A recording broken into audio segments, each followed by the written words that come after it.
देखिए 18 मंडलों के प्रभुजन सम्मेलन, मुस्लिम समस्या और संवाद का कार्यक्रम, फिर पिछड़ा वर्ग अधिकार सम्मेलन और 8 बड़ी रैलियां करने के बाद कि हम जो यात्रा शुरू कर रहे हैं, सत्ता परिवर्तन यात्रा, 15%, 27% से अतिरिक्त 15% आरक्षण देने का जो विषय है, प्रमोशन में रिजर्वेशन का विषय, पुरानी पेंशन का विषय, इस बात को लेके हम लोग जनता के बीच जाएंगे। इसके लिए यात्रा की आवश्यकता है। विचारधारा समझौता नहीं किया जाएगा। विचारधारा जो समझौता करेगा वो दल ज्यादा दिन तक सरवाइव नहीं कर पाएगा। हम चुनाव सिर्फ इसलिए नहीं लड़ते कि भाई जो है चुनाव हार जीत करनी है, हमें अपने महापुरुषों की विचारधारा को भी घर घर तक पहुंचाएं, ये हमारा काम है। जब इस देश में 10% आर्थिक आधार पर आरक्षण बिना आंकड़ों के, बिना कोई डेटा जुटाए दिया जा सकता है, तो समय आ गया देश में पिछड़े और अति पिछड़े समाज को पॉलिटिकल रिजर्वेशन, 15% अतिरिक्त आरक्षण, ये डिमांड मैंने पार्लियामेंट में उठाई। जब तक ओबीसी की गणना नहीं होगी, सामान्य जातियों की गणना नहीं होगी, तब तक ये गणना पूरी नहीं होगी।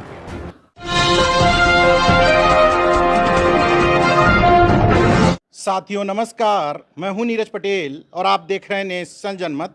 इस समय मैं बिजनौर में हूं। मेरे साथ नगीना लोकसभा से सांसद चंद्रशेखर आज़ाद जी हैं। हाल में ही 5 राज्यों का चुनाव परिणाम सामने आया। उस माहौल के बाद उत्तर प्रदेश की राजनीति में अजीब तरह की हलचल है। कार्यकर्ताओं के बीच में कुछ डर भी है, गुस्सा भी है। लोग कह रहे हैं कि इलेक्शन कमीशन इस तरीके से करेगा, लोकतंत्र का अपहरण होगा तो हम कैसे चुनाव जीत पाएंगे। ऐसी परिस्थितियों में आपने कुछ कार्यकर्ताओं की बैठक की, क्या संदेश देना चाह रहे हैं कार्यकर्ताओं? नहीं, कुछ कार्यकर्ताओं के लिए नीरज भाई, मैंने और हमारे साथियों ने प्रदेश कमेटी, मंडल जोन कमेटी उत्तर प्रदेश की, राष्ट्रीय कमेटी का एक संयुक्त जो है चिंतन शिविर बुलाया था। और उस चिंतन शिविर में हमने भी जो आपने 5 प्रदेशों में चुनाव हुए और उनका जो जिस तरह का परिणाम आया, उसके आधार पर चिंतन किया। और मैं आपको ये कहना चाहता हूँ बहुत जिम्मेदारी से, पार्टी का एक सम्मानित और ईमानदार कार्यकर्ता होने के नाते, कि हमारी पार्टी देश प्रदेश की हर एक राजनीतिक गतिविधि पर नज़र रख रही है। और जिस तरह से लोकतंत्र को नुकसान पहुंचाने की कोशिश की जा रही है, लोकतंत्र को कमज़ोर करने की कोशिश की जा रही है, लोकतंत्र की जो शक्ति है उसको नुकसान पहुंचाने की कोशिश की जा रही है, संवैधानिक संस्थाओं को जिस तरह से मजबूर किया जा रहा है, लोकतंत्र का, अभिव्यक्ति का जिस तरह से जो अभिव्यक्ति की आज़ादी गला घोटा जा रहा है, हम सब चीज़ों को देख रहे हैं। और हमने जो चिंतन किया है उसके बाद हमने तय किया है कि हमें 403 विधानसभाओं पे कमर कसनी है और मजबूती से काम करना है।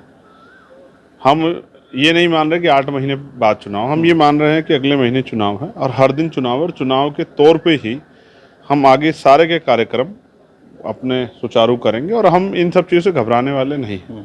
चुनाव होता है, चुनाव में हार जीत होती है, लेकिन सरकारी मशीनरी का दुरुपयोग हुआ, किसी छिपा हुआ नहीं।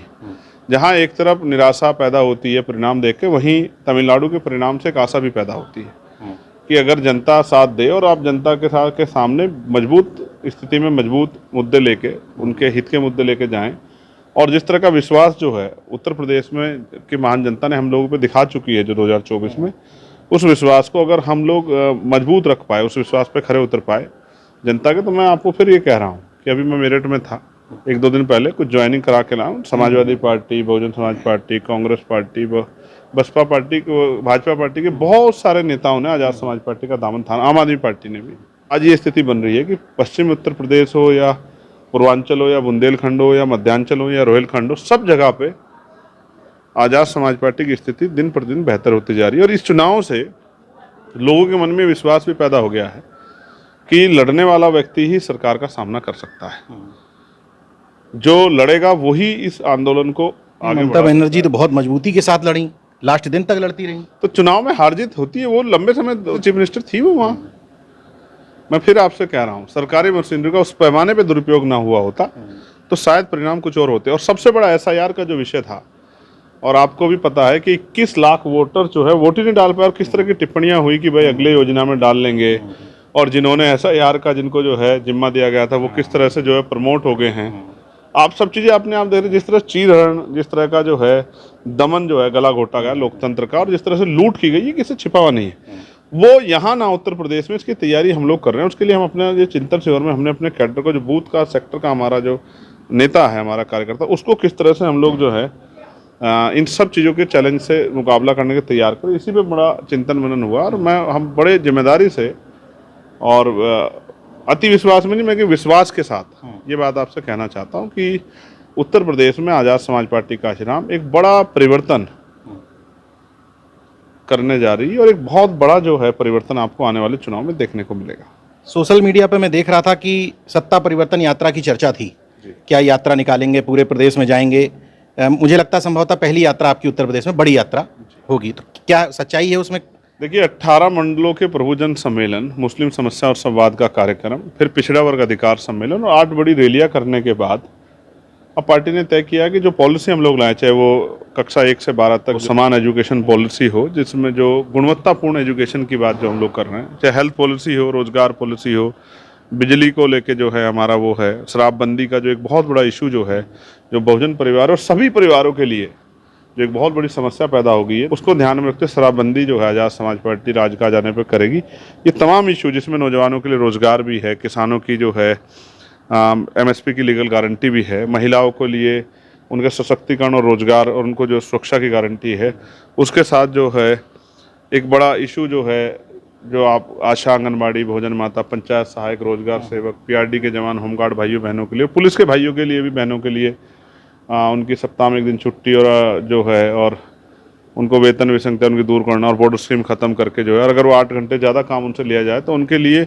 ओवर टाइम पॉलिसी बना के जो है उनको मदद की जाए। ये तमाम इशू पे हम लोग जनता के बीच जाना चाहते हैं, क्योंकि हमारी बात मीडिया तो उस तरह से नहीं दिखाता। बड़े जो मीडिया चैनल है, बहुजन समाज के जो मीडिया है वो तो दिखाते हैं, तो वो जो मेन स्ट्रीम मीडिया है वो तो नहीं दिखाता। वो दिखाता भी तो निगेटिव पॉजिटिव अपने हिसाब पे आधार पे करके, अगर उसको मजबूरी में हमारे पक्ष में कुछ लिखना पड़ा तो 2-4 लाइनें ऐसी जरूर लिखेगा जो हमारी छवि पे कोई इस तरह का डेंट लगा रही हो या हमारी छवि को खराब करने का काम कर रही हो, हमारे आंदोलन को कमजोर दिखाने का काम कर रही है। मैं इस स्वभाव को जानता हूँ, इस मीडिया स्वभाव को जानता हूँ, इसलिए मैं आपको बहुत जिम्मेदार से कह सकता हूँ कि हम जो यात्रा शुरू कर रहे हैं, सत्ता परिवर्तन यात्रा, मतलब होनी है, तय है वो होनी है। देखिए, जिस आंदोलन का मैं नेतृत्व कर रहा हूँ या जिस आंदोलन का से मैं आया हूँ, जिस आंदोलन का मैं कार्यकर्ता हूँ, वो आंदोलन में काम करने वाला जो मेरा वीर बहादुर साथी है, नौजवान है, हमारी बहनें माएँ हैं, वो बहुत बहादुर हैं। वो गर्मी, सर्दी, आंधी तूफान, धूप छाव, रात दिन की परवाह नहीं करते, मैं उनको जानता हूँ। और जिस समाज में, जो बहुजन समाज है, उसमें हम विश्वास पैदा करने, जागरूक करने के लिए तो उनको जा रहे हैं, और कोई बड़ा काम थोड़े कर रहे हैं। तो उसकी मैं हालात को जानता हूँ, वो हालात से बेबस लाचार है। वो चाहता है कि उसको उसके हक अधिकार मिले, उसके लिए वो चाहता है कि किसी भी तरह का संघर्ष हो, वो उसको करने के लिए तैयार है। तो हम तो संवैधानिक संघर्ष यानी कि उनको यात्रा के जरिए जागरूक करने का काम जो है हम लोग आगे बढ़ाएंगे। चाहे वो अति पिछड़े समाज को 15%, 27% से अतिरिक्त 15% आरक्षण देने का जो विषय है, प्रमोशन में रिजर्वेशन का विषय है, पुरानी पेंशन का विषय है, इन तमाम विषयों को लेकर जो है हम लोग जनता के बीच जाएंगे। और जो आज हमारी बात को सुन के लुभावने वादे कर रहे हैं, वह उन सब का भी हम के बारे में ये जानकारी छोटे छोटे हम बता देंगे। ज़्यादा समय तो किसी पे खर्च नहीं करेंगे कि बहुत सारी पार्टियों को मौका मिला है प्रमोशन में रिजर्वेशन लागू करने का भी, पुरानी पेंशन बहाल करने का भी, और कक्षा 1 से 12 तक क्वालिटी एजुकेशन देने का मौका भी सरकार बना के उनको मिला है। लेकिन क्यों नहीं दी उन्होंने, अगर उनके पास विजन था।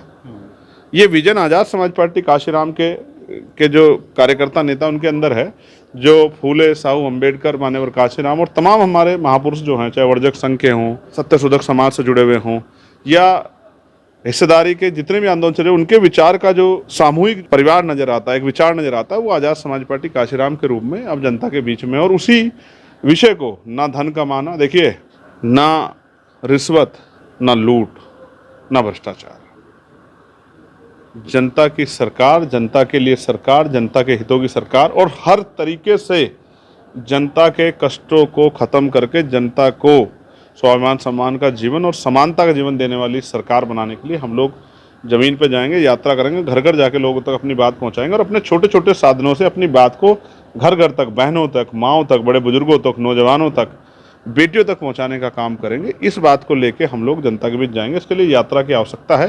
तो ये जो नीले झंडे वाले, नीले पटके वाले जो है बीमार में आज़ाद समाज पार्टी के योद्धा, ये इस बार जो है इस सत्ता को पलट कर ही रहेंगे। इसके लिए उन्होंने 403 विधानसभा कमर कसी है, और मुझे उम्मीद है कि महापुरुषों के आशीर्वाद से और उनके संघर्ष से लोगों ने सोचा नहीं होगा जिस तरह के परिणाम उत्तर प्रदेश में आज़ाद समाज पार्टी के फेवर में आएंगे। चंद्रशेखर आज़ाद संघर्ष से उठे हुए व्यक्ति हैं, उसके बाद आप सांसद बने। तमिलनाडु के जिस तरह के रिजल्ट आए, एक युवा जीता, इसमें कोई शक नहीं है, लेकिन एक सवाल ये भी उठाया गया कि चूंकि विचारधारा की बात करते थे MK स्टालिन, इसलिए चुनाव हार गए। आप विचारधारा को लेकर चलने वाले व्यक्ति, आपको क्या लगता है इस मामले में? नहीं, ऐसा नहीं है। देखिए, मैं फिर कह रहा हूँ, विचारधारा आदमी की शक्ति होती है, और आंदोलन की जड़ें होती हैं विचारधारा। इवन यार समझ लीजिए जैसे व्यक्ति में रीढ़ की हड्डी होती है उसी तरह से आंदोलन में विचारधारा की शक्ति होती है। विचारधारा से लोग जुड़ते हैं, व्यक्ति से नहीं जुड़ते। विचारधारा अगर छोड़ देंगे तो फिर बचेगा क्या। लेकिन मेरा कहना, विचारधारा अपनी अपनी है।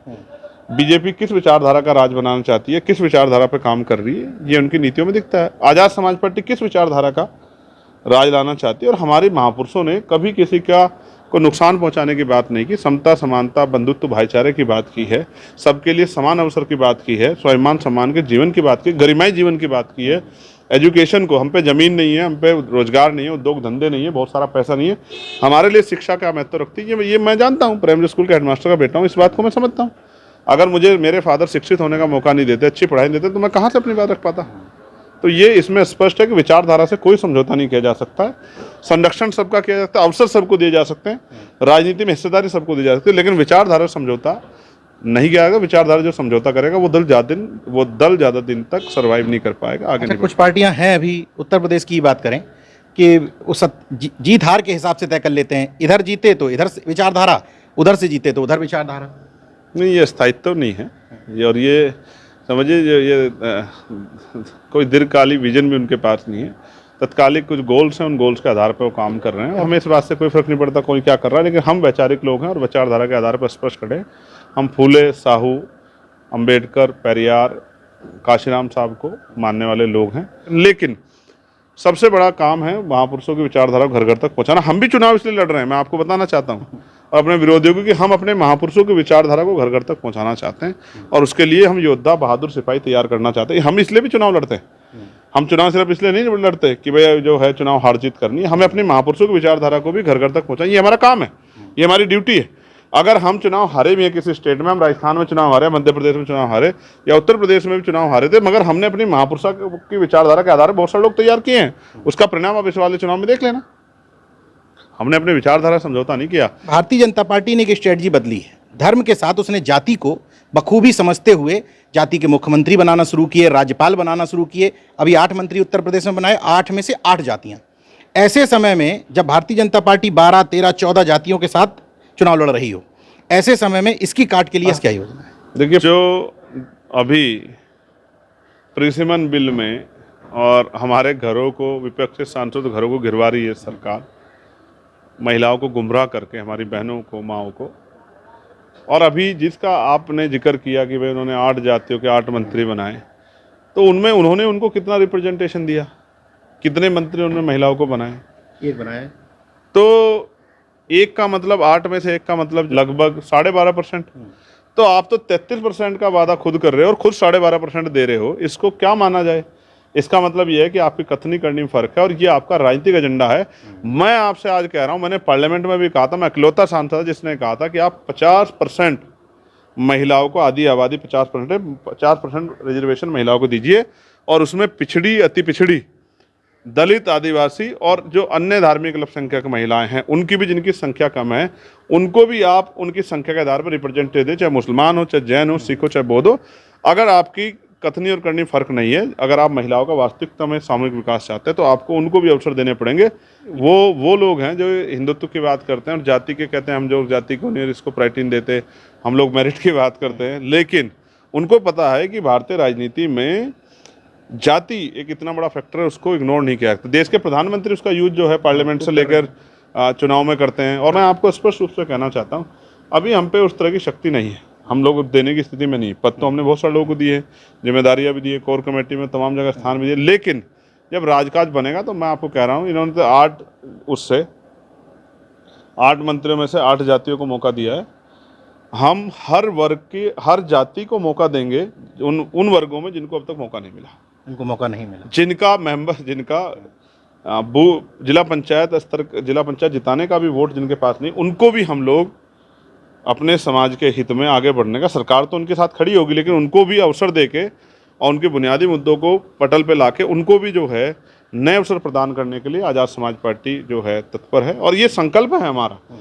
और जब समय बदल जाएगा, थोड़ी ताकत बढ़ेगी, तो आप देखना उन लोगों को जिनके पास वास्तविकता में आज उतने अवसर नहीं है, जिनके पीछे कोई बाप बड़ा नाम नहीं जुड़ा हुआ कि उनके दादा मुख्यमंत्री, प्रधानमंत्री, मंत्री या विधायक, MP रहे, उन लोगों को, संघर्षशील युवाओं को भी अगर कोई प्लेटफॉर्म मिलेगा, पार्टियां तो सारी कहती हैं, लेकिन वो मिलेगा आज़ाद समाज पार्टी काशीराम में, और इसको हम सुनिश्चित करेंगे। तो हम इस बार, अगर आपको याद हो, वुमेन रिजर्वेशन बिल के नाम से जो बिल आया था, प्रसिमन बिल मैं उसको ही कहूँगा, उस पर जब मैं बोल रहा था, अपनी बात रख रहा, तो मैंने ये डिमांड उठाई कि अब समय आ गया देश में कि पिछड़े और अति पिछड़े समाज को पॉलिटिकल रिजर्वेशन, ओबीसी ईबीसी को पॉलिटिकल रिजर्वेशन कहाँ, विधानसभा और लोकसभाओं में, जो अभी तक नहीं है। ये डिमांड मैंने पार्लियामेंट में उठाई। जो स्टैंड विचारधारा के आधार पे और अवसर की समता के आधार पे और हिस्सेदारी के आधार पे आज़ाद समाज पार्टी ले सकती है, कोई पार्टी नहीं ले सकती। आपको मैं फिर इसको स्पष्ट कर देता हूँ, संकोच मत रखिए। अगर आपके मन में कोई सवाल है, मैं 27 में से काट के देने के लिए नहीं कह रहा हूँ, मैं अतिरिक्त 15%, 27 से अतिरिक्त अति पिछड़ों के लिए 1931 की जनगणना के अनुसार 52% आबादी थी पिछड़े वर्ग की। मैं 52 की स्थिति में अगर देश नहीं तो 42%, 27% ये पिछड़े वर्ग को, और इनसे अतिरिक्त जो जातियाँ, अति पिछड़ी जातियाँ रह गई, जिनको अवसर नहीं मिल रहे, संख्या उनकी कम है, उनका भी रिप्रेजेंटेशन बने, उनका भी प्रतिनिधित्व बने। इसलिए आज जरूरत है कि उन अति पिछड़ी जातियों को 15% अतिरिक्त आरक्षण नौकरियों में भी और विधानसभा लोकसभा में भी मिले, पिछड़े वर्ग के साथ साथ। ये मैं चाहता हूँ। जब इस देश में 10% आर्थिक आधार पर आरक्षण बिना आंकड़ों के, बिना कोई डेटा जुटाए दिया जा सकता है, तो 15% जिनकी वास्तविक स्थिति में पता है, जब उनको अति पिछड़े इसलिए तो कह रहे हैं कि उनकी स्थिति खराब है, दयनीय, इसलिए उनको अतिरिक्त आरक्षण मिले। ये मांग मैंने पार्लियामेंट में जोर शोर से उठाई, और मैं इस मांग को सिर्फ उठा नहीं रहा हूँ, ये हमने अपने मैनिफेस्टो का हिस्सा बना लिया। आपने जब रिजर्वेशन की बात की तो स्वाभाविक है जातिवार जनगणना की भी बात आ जाएगी। कोर्ट तुरंत पूछती है कि गणना कहाँ है। झुंझुनू तो पकड़ा दिया गया, लेकिन पहले फेज की जो हो रही है, तमाम सफाइयों के बावजूद उसमें ओबीसी शब्द गायब है, SC ST शब्द शामिल है। जिस दिन मैं हाउस में गया था और मैंने राष्ट्रपति भाषण पे अपनी बात रखी, सबसे पहला मेरी बात ये थी कि माननीय काशीराम साहब कहते हैं जिसकी इतनी संख्या बारी उसकी इतनी हिस्सेदारी। तो इस देश में जातिगत गणना कब होगी? अब सरकार ने जातिगत गणना का इस प्रेशर में अब निर्णय लिया, घोषणा कर दी है। लेकिन अब वो जब अभी एक सवाल आया तो मिनिस्टर बोले कि ये घरों की गणना, और घरों की गणना में जब आप SC ST का कॉलम ला रहे हैं तो ओबीसी का क्यों नहीं ला रहे हैं? या फिर आप फिर पुनः कोई अन्य में डाल के ओबीसी के साथ खेल करना चाहते हैं? हर SC ST हो सकता है तो घर ओबीसी, या फिर आप किसी की संख्या को छिपाना चाहते हैं? इसलिए मैं बहुत जिम्मेदार से कह रहा हूँ, इसमें SC ST के साथ आप ओबीसी का कॉलम भी ला सकते थे, और इसी में जो है जाति गणना भी जाती है। आपको अलग से गणना करने की क्या जरूरत पड़ती? 2-2 बार वहाँ कर्मचारी को भेजना, उस समय लोग मिलेंगे नहीं मिलेंगे। एक अच्छे आंकड़े आपके जुटाने का अवसर है, लेकिन आप वो नहीं बढ़ा पा रहे हैं, तो आपकी मंशा पे सवाल खड़ा हो रहा है। हमें डाउट है, मैं आज फिर कह रहा हूँ, भाजपा कतनी करनी, हमें डाउट है कि हो सकता है कि बाद में भी ये ओबीसी का कॉलम ना लाएं और ओबीसी की गणना ना कराएं, ऐसा भी मुझे इनके ऊपर शक है। तो आपका विरोध रहेगा? नहीं, मैं तो स्पष्ट कह रहा हूँ, मेरा विरोध ईवीएम पे भी है। मैं ईवीएम का भी उतना ही विरोधी हूँ, और मैं ये मानता हूँ कि जातिगत गणना में जब तक ओबीसी की गणना नहीं होगी, सामान्य जाति की गणना नहीं होगी, तब तक ये गणना पूरी नहीं होगी। सांसद चंद्रशेखर आज़ाद जी मुखर होकर न सिर्फ पार्लियामेंट में बल्कि लोगों के बीच जाकर के भी अपनी बात रखते हैं। अब जो उन्होंने सत्ता परिवर्तन यात्रा का बिगुल फूंका है, वो उत्तर प्रदेश में कितना कमाल दिखा पाएगी, उनका असर लोगों के बीच में कितना होगा, ये 2027 तय करेगा। बाकी देखते रहिए नेशनल जनमत, जागरूक और सजग बने रहिए। जय विज्ञान, जय संविधान, जय लोकतंत्र। धन्यवाद।